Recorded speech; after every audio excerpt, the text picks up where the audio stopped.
হ্যাঁ চলে যাচ্ছি, বলো। মা তুমি কোন ঘরে? এই তো এখানে। হ্যাঁ কি বলছিস বল। তুমি এইখানে? হ্যাঁ। তোমার সাথে কিছু কথা ছিল।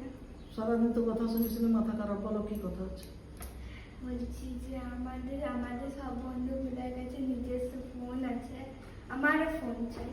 তো আমি ফোনটা পাবো কোথায় এখন? ঘরে তো এতগুলো মোবাইল আছে, তোমার কাজে লাগছে না? কেন, আমাকে কিনে দাও। কেন কিনে দেবো? তুমি কোন ক্লাসে পড়ো? ক্লাস 6। তো 6-এ কি হবে? তুমি তো 11-এ ফোন তো পাবে। আমাদের সব বন্ধুগুলোর কাছে আছে ফোন, আমারও চাই। না, চাইবে 11-এ ঘরের ফোন নিয়ে কাজ করবে, আর হবে না। আমি কোথায় ফোনটা পাবো এখন? আমার কাছে পয়সা পাতি প্রচন্ড অসুবিধা। না, আমাকে ফোন কিনেই দিতে হবে। তো ঠিক আছে, যেখানে মানবি না, কালকে আমি যাবো কলকাতা নবান্ন, মমতা দিদি বলে আসবো যে ও আমার মেয়েকে 6-এ ফোনটা দিয়ে দাও। সত্যি যাবে তুমি? হ্যাঁ, কাল যেতেই হবে। এত অশান্তি কে সহ্য করবি?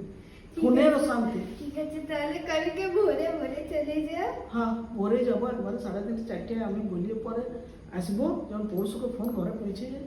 ঠিক আছে ঠিক আছে, কে দিতে আসবে ফোনটা? কে? মমতা তো নিজে আসবে। ওই যে ইয়ারে দুয়ারে সমাধান হবে না, ওই দুয়ারে পাড়ায় সমাধান, দুয়ারে সরকার, পাড়ায় সমাধান, পাড়ায় সমাধানের লোকের হাতে পৌঁছে যাবো ফোন আমাদের ঘরে।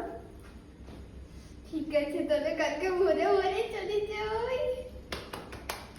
যেও কিন্তু। ঠিক আছে, যাও, তোমার সমস্যার সমাধান হয়ে গেছে, আমাকে একটু চুপ করে বসতে হবে।